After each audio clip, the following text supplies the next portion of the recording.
Have you ever had this strange experience where you're behaving very kindly, very nicely towards your ex or towards someone else, and they just respond by being actually not the way that you would expect them to be? You'd expect them to be very appreciative, very receptive to it, very, oh, thank you so much, all that sort of stuff. But instead, they just respond coldly towards you or even in a mean sort of way towards you. If that's what you've experienced, then we're going to try to address that in this video. You're going to be a little bit surprised, probably, by why this is happening, but we're also going to be talking about what you can do about this. Before we go ahead and get into all of that, though, hello, my name is Clay with modernlove.life, where we help you get the great loving relationship that you're looking for without having to play mind games, without having to play hard to get, and without having to pretend to be someone or something that you are not, because you deserve to be loved for the unique, amazing, and wonderful person that you are. Now, when it comes to um, relationships and interpersonal dynamics, there is often a sort of role, a sort of part that each of us plays. Sometimes someone likes to be the, admirer, and someone likes to be the admired person. And this is, obviously a role that typically plays out in a romantic sort of sense, although it could play out in other sorts of ways. Like if you're a huge fan of somebody and you're just, uh, fawning over them or something like that. But this whole thing can work if there's a certain balance that happens where the admirer is, admiring to a certain level, and the admired person is getting admired to a certain comfortable level.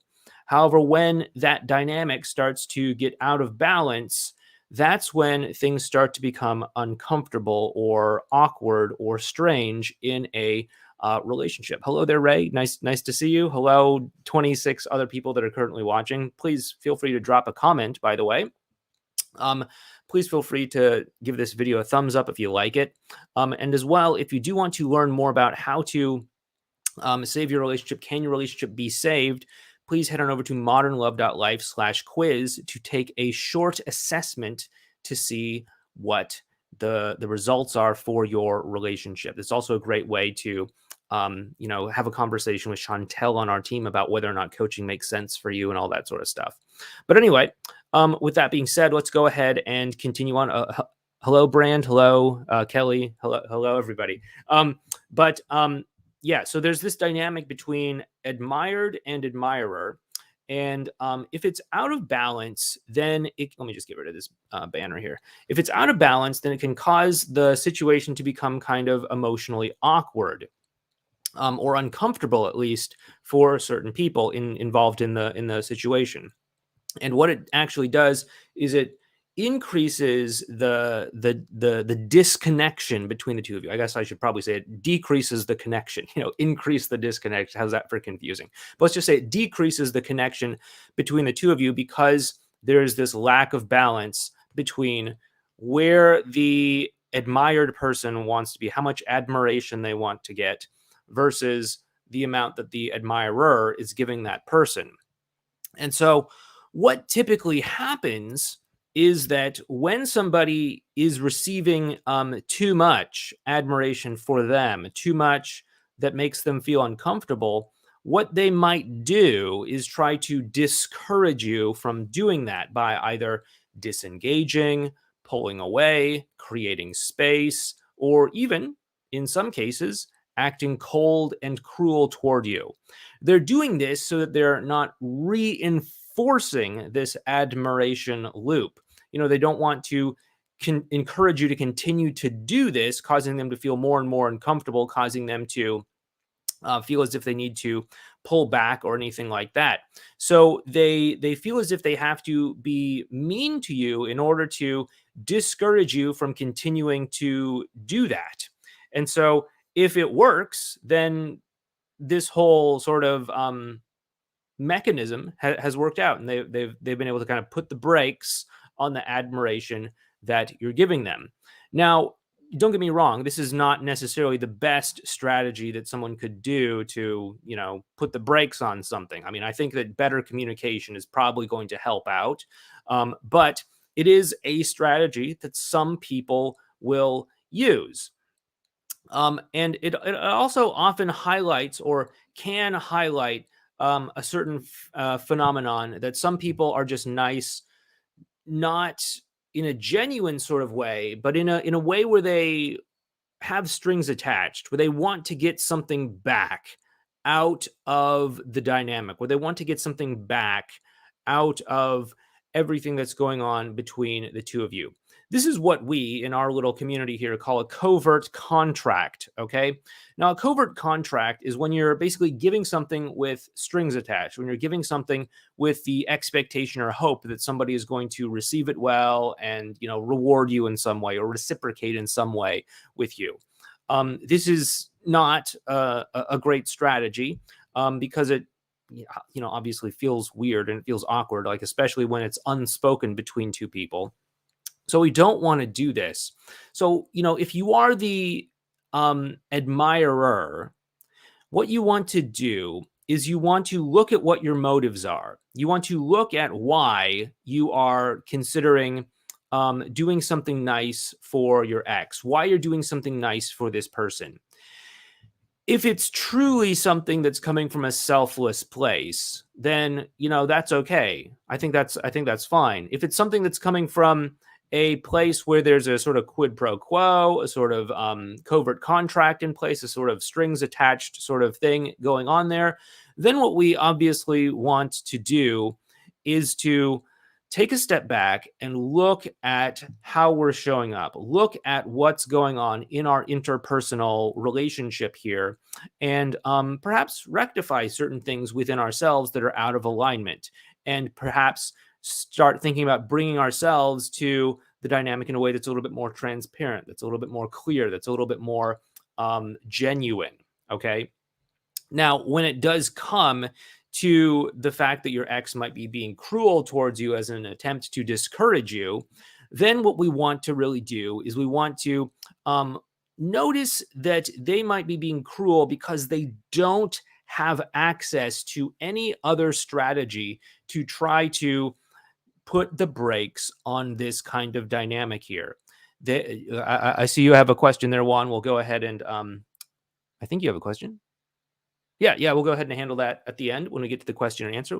Please go ahead and drop questions if you would like to have questions addressed at the end of this video. But they will sometimes do this because it's the best strategy that they seem to have in the moment. They don't understand that they could just tell you, hey, I think you're being a little bit too kind. This is too much. I don't want you to do this anymore. Sometimes they will. And hopefully, if that's the case, then you can take that in and adjust your strategy, adjust how you're showing up in an appropriate sort of way. But if that doesn't work, or if that doesn't occur to them to do that, then they might go towards being, mean or cruel or anything like that. Yes, this does work in a situationship. Communication is communication. So what is a better idea here is to recognize that this is happening, and you'll see how this works in a situationship in just a second here. But the reason that this is happening is because the two people don't see each other as being on the same team. Your partner, the one who is getting too much nice stuff that causes them to feel uncomfortable, or even guilty in the context of the history of everything that's happened between the two of you, they may feel as if they need to be cruel to you to put the brakes on this because they don't see the two of you as being on the same team. And they don't think that they can just simply ask you, hey, this is too much. Let's not do this. So what we want to do is we want to start to create a culture, create an agreement, create an understanding between us where this becomes the norm, where this becomes normal, where this becomes something that we can do whenever we need to, which is why having a same team conversation is an absolutely critical thing. It's a very important thing that we do through this whole process. Having a same team conversation is probably what I'd recommend most people do when we get on our first coaching call with one another, because usually when people start telling me a lot of the background information about their situation, um, it becomes very clear that they're not on the same team. They think that they have to defend themselves against one another, anticipate the other person's move, plan ahead, navigate around the other person's shifting desires, try to read their mind, etc. These are all things that people do when they're not on the same team. And if you can just get on the same team, you can just do what two teammates would do and just say, hey there, teammate, I'm getting a little bit too much here. Can you turn it down a little bit? It's making me feel uncomfortable. It makes me feel guilty. It makes me feel weird. It makes me feel whatever.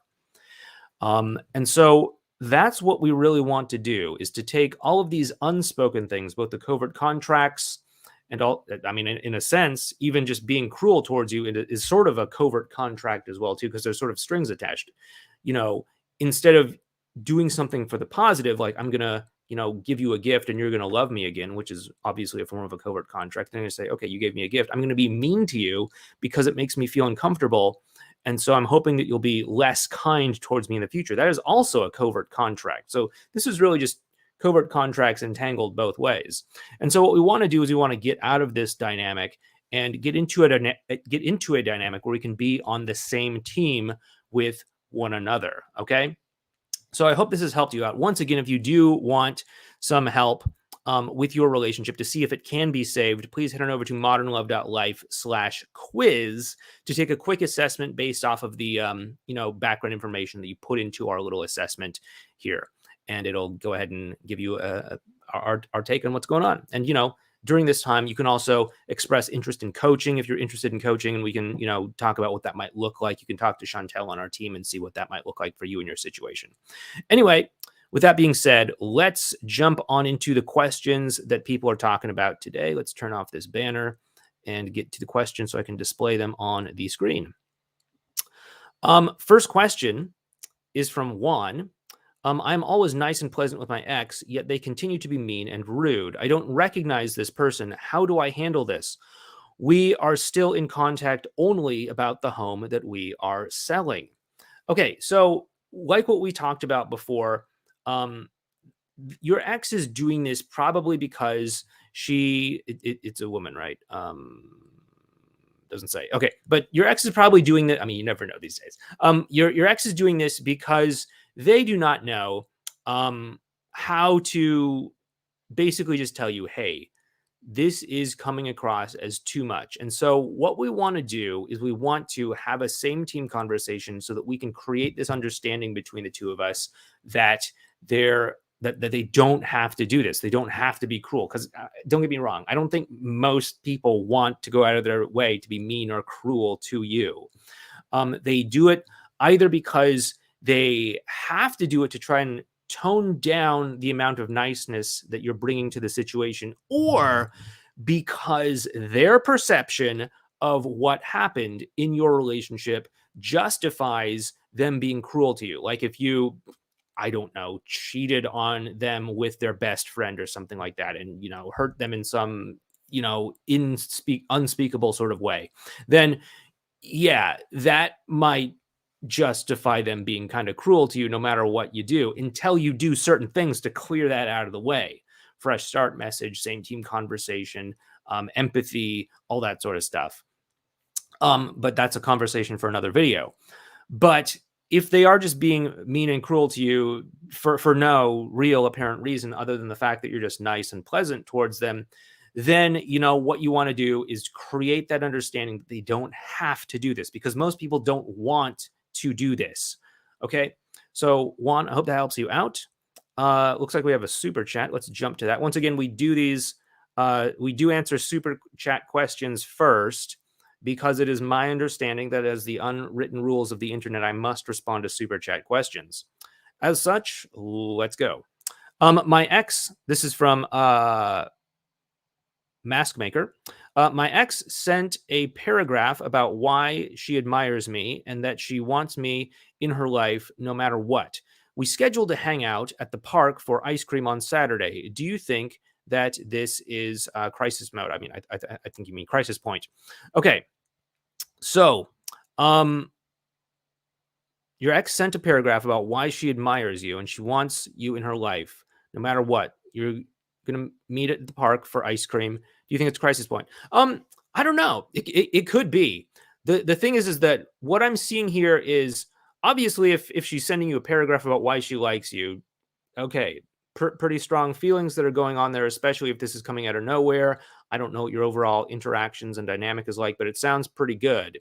Um, you're going to meet up. Obviously, that implies a certain amount of comfort, so that's probably good. I say, go with it. See how she responds. If she's responding pretty openly towards you and receptive to you, and you do want to get back together, then go ahead and float that idea out there. You might just go ahead and just float the idea out there and say, hey, assuming you have, then hey, I've really enjoyed spending time with you over these past several weeks, months, whatever. Again, assuming you have, and I think you've enjoyed it too.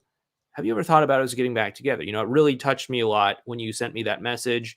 And I'll admit it made me think about us getting back together. Have you ever thought about that? What do you think about that? And then now you've opened it up. Again, we want to look at this kind of within context of everything that's going on. I don't know the whole context of everything that's going on in your situation, but assuming you've been getting along pretty well, assuming there's no major issues between the two of you, it might be time to kind of float the idea out there and then talk it out. And heck, who knows? On the other side of this whole ice cream at the park thing, you might be back together into a relationship. Next up, there's another super chat here from Eli. Hey, Clay, I posted a comment on your most recent video, but I wanted to take the chance for a semi one-on-one talk with advice. Yeah, because we're just doing this through text, but we're not actually talking. Okay. Anyway, my ex and I have been broken up for a few weeks. We ended things because he was unable to be emotionally open, not only with me, but with close friends and family as well, and felt that it wasn't fair. To me, it was not fair to me for this. He told me he wanted to be friends and still loves me, but needs to work on this. And we still talk daily, but not as often compared to instant responses while we were together. Is there more? That's all I'm seeing there, Eli. Okay. So what I'm seeing here is your ex, been broken up for a few weeks. He ended things because he was not able to be emotionally open with you or really a lot of people in his life. And so he's kind of taken a step back. Now, I think that that's actually a reasonably emotionally mature thing to do, is to recognize, okay, I've got some stuff going on here. I'm not able to show up the way that I want to, the way that I think that I should for the people in my life. So I need to take a step back here. Now, what you want to do is to watch how the two of you interact moving forward. Okay. Now it looks like, the two of you are talking a lot, but not as often and not instantaneous responses. And I think that's fine too, because, it sounds like he's going through a sort of emotional upheaval of sorts, and it might make sense for him to take a little bit of time to kind of feel things out and see what he thinks and feels and decide how he wants to respond and all that sort of stuff. So I think that is 100% fine. He is responding, which is good. I would see if it is possible to kind of explore whether or not he is able to open up a little bit more emotionally as well too. Start by doing a lot of the things that we talk about, being vulnerable yourself, being transparent, all of these sorts of things. And if you are able to open him up emotionally, then we want to kind of slowly push into that and see if it's possible for the two of you to get closer and to, see where that might take the two of you. But I think that I think that he actually did a reasonably mature thing by recognizing that he's not able to show up as the person that he wants to in a relationship and taking a step back. Now, I know that that's probably not helping you out a lot, but what I would like to see is for the two of you to try to connect a little bit more and to see if it looks like he's actively working on this. If he's emotionally unavailable, okay. But if he's recognizing it and realizing that he needs to get through this in order to get to the other side and have a decent emotionally available relationship and experience, then, hey, that's a good relationship sign. Is he doing that? I don't know. We've got to figure that out. And then if he's not, then, okay, you got to take that at face value at what it is. And it's like, okay, this is a guy who is not able to show up what he thinks is 100% emotional in a relationship. I don't know if that's okay with you or not. If it is okay with you, then okay, green light. Still go ahead with things. But if it's not okay with you and he's not seeming like he's taking an active interest in changing that, you got to be honest about this. You got to accept him for how he's showing up, and you have to say, okay, he's unable or unwilling to start to explore more levels of emotional availability. So that means that maybe I just need to kind of take a step back here and distance myself a little bit from all of this here and create space in my life for someone who is able and willing to show up in my life the way that I want them to. All right, let's go back to the questions here. Where do we leave off? Okay. We have this question here from JBL. I saw my ex this past weekend for the first time in 2 months, and we were together for 5 hours. Nothing romantic happened, but she kept saying how great of a day it was, and has texted me the past 3 days. But she brought up other men asking her on dates when we were together. So I think I'm in the friend zone, but she doesn't seem to be initiating contact. But she does seem to be initiating contact. You're not necessarily in the friend zone. So here's the thing. I know that a lot of y'all are watching videos. They're telling you to play mind games. They're telling you to, play hard to get. They're telling you to make it seem like, everyone in the world is trying to, fumble over themselves to get a date with you. Chances are good that she's seeing a lot of that same stuff too. And that means that she might be thinking, okay, I'm a woman. This is a very common belief that a lot of women have. I don't necessarily agree with it, but it is a very common belief. She might be thinking, I'm a woman. I cannot pursue you. I cannot take the initiative. I have to be passive and wait for you to pursue me. I do not agree with this, but this is a very widely held belief. And so what I need to do is I need to make you jealous so that you will get into motion and start pursuing me. Okay? So that is potentially why she's saying, oh yeah, that guy over there at work, he was asking me out. And this other guy that I know, he was asking me out. She's trying to let you know that other people find her desirable, so that if there is a desire on your part to try to work things out with her, you will mobilize, get into motion, and, do something about it before one of these other people claims her, or at least that's what her strategy probably is in this case. This, I think, is coming from probably the belief that she has that I'm a woman. I shouldn't take the initiative. I can't take the initiative. It's too risky. I shouldn't do it. I read in a magazine I shouldn't do it. I saw some dopey video on the internet that said I shouldn't do it or whatever. And so I just have to make you jealous. I have to make you think that I'm in high demand so that you will then, pursue me. That is what I'm more likely to believe is what's going on here with her situation. So there, CBL, hope that helps you out with that. Next question from Yogeshwar, maybe? Not sure. Never seen that name before. Hello. I'm probably mispronouncing that. I apologize. Whenever I'm doing something nice for her, she thanks me. But when I said something nice, she was like, please don't be this nice. I'll get attached. Okay. Yeah. So basically, that is probably not related to what we've been talking about in this video. That's probably more about the idea of, she has reasons for breaking up. She has reasons for ending the relationship.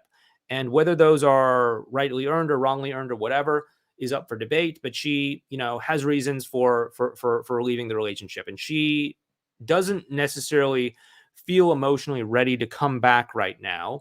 And when you say nice things to her, it starts to soften her up and it starts to make her want to come back.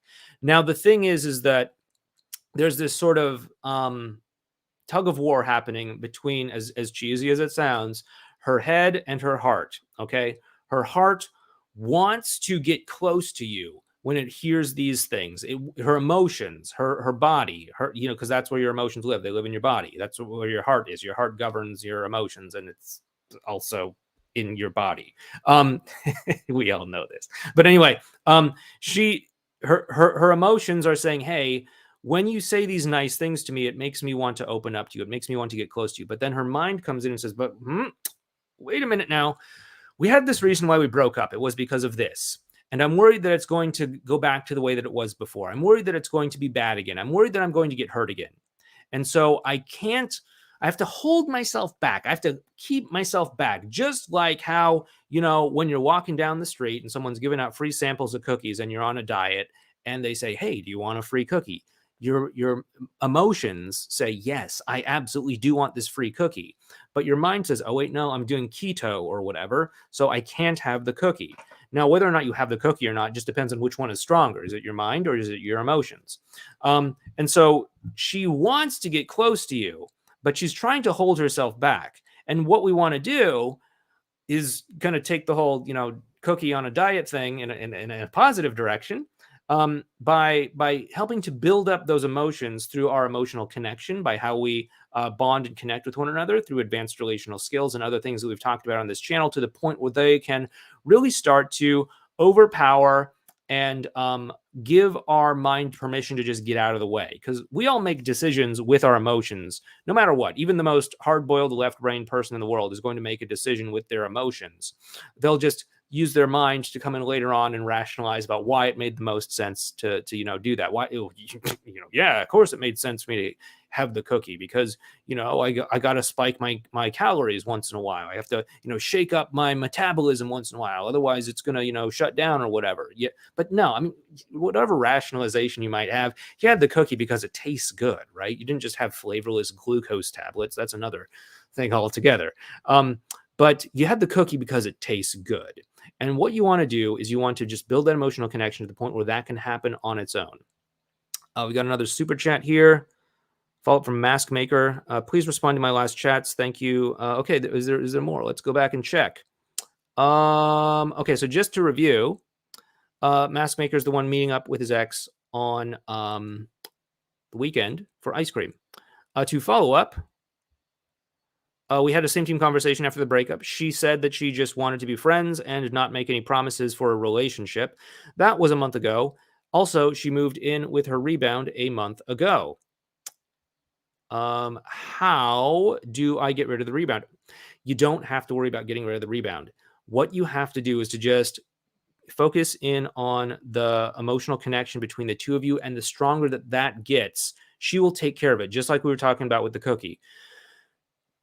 If you're on a diet, if you're in a rebound relationship, and you want a cookie, and you want to be back together with your ex, if you follow what I'm saying here, you will find a way to make it happen. You will find a way to justify eating the cookie. You will find a way to justify ending the rebound relationship. You will find a way to justify getting off the diet so that you can have the cookie. You will find a way to justify ending the rebound relationship, breaking up with them so that they can create space to get back together with the person that they want to be in a relationship to begin with. All you have to do is just focus on building that emotional connection, and her mind will rationalize how to make all of this happen once that emotional connection is strong enough. Once she is on your side, once she understands that both of you want the same things, she will work together with you to make this happen. Now, this may be uncomfortable because unlike just putting a cookie in your mouth, ending a rebound relationship and moving out of some apartment or something that you're sharing with someone else is obviously a bigger deal. And it's going to be a little bit more scary and a little bit more intimidating than just putting a cookie in your mouth. So you may have to lovingly put some pressure on her when it gets to that point. So go ahead, have the ice cream in the park with her, connect with her as good as you can. If something romantic happens, it happens. Suggest, if it's really going well, suggest the idea of potentially getting back together like we talked about, and acknowledge the fact that she's in this rebound relationship, and ask her, what do you want to do about that? Like, do you I know that you're in this relationship with someone else right now, I know it puts you in a really hard place. Like, what do you think should happen? Like, do you think that it might make sense for the two of you to break up, or like, what are you thinking here? And then you can kind of get a sense about where she's at. Now, um, if she starts talking about like, okay, yeah, we're gonna break up, I'm gonna do this, I'm gonna have the hard talk. Okay, cool. See if she follows through on it. If she does, great. If not, then you might want to gently put some pressure on her by saying something like, oh hey, this is you, like maybe a couple weeks from now or something, after you haven't seen progress. Hey, I know that it's hard to break up with people. I know that, it's put you in an uncomfortable place to have to end this relationship and to figure out where to move and all that sort of stuff. I get it. Here's the thing though, where I'm at is I want to be in a relationship with someone, and I'd like that to be with you. If that's what you want to, let's make it happen. But if that's not something that you're in a place to do right now, let me know, because I don't think I can just wait around forever. And if I need to, lovingly let go of you so that I can have this relationship that I want, then I might need to do that. So just let me know what you're thinking here. Now you're giving her responsibility. Now she feels as if she has to take ownership of this. Now she feels as if she has to make the choice. And now she has a little bit of positive momentum to make that choice. Now she has a positive momentum to break the diet, if you follow what I'm saying here. Anyway, Mask Maker, hope that helps you out. With that being said, guys, right about 30 minutes. So I'm going to go ahead and wrap this up. Once again, if you do want to know if your relationship can be saved, please head on over to modernlove.live/quiz to take a short free assessment, and be sure to hit the thumbs up button for the old YouTube algorithm. And what do you think about this whole lighting setup? I'm trying this out, trying to figure out how to get some better lighting once the summer comes in and we get this harsh light in the window. Anyway, let me know. Take care.